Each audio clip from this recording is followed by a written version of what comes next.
Feeding deer is illegal statewide beginning September 1st through the first Saturday in January. It's also illegal to feed deer during any hunting season within any county, city, or town within the Commonwealth.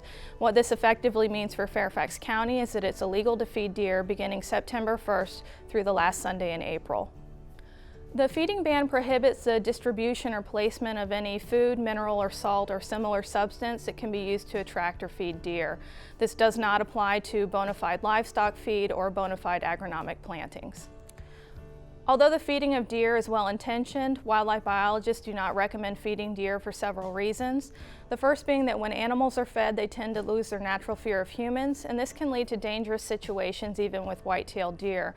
We do see instances where deer have attacked people, where they've been in close proximity, where people have been feeding deer or they think the deer are tame.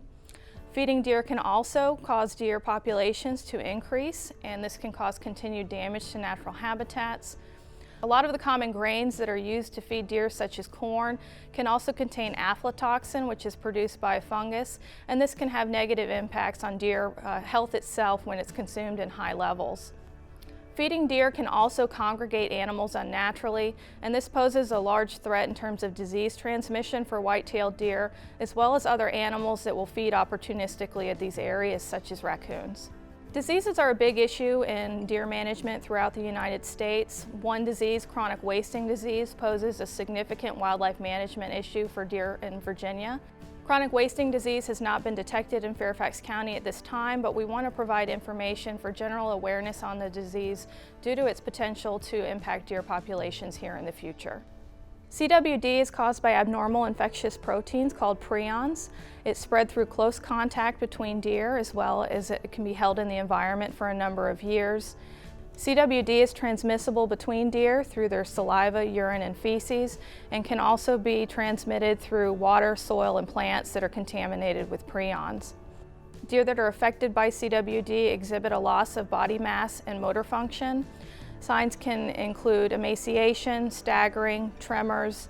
Oftentimes they're seen with their head held in a lowered position or an excessively wide stance.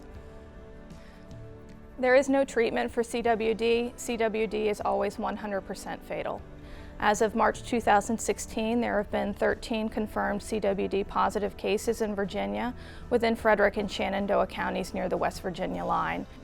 Wildlife biologists with the Virginia Department of Game and Inland Fisheries are monitoring the disease and have put a plan in action to limit the spread of disease into new areas within Virginia.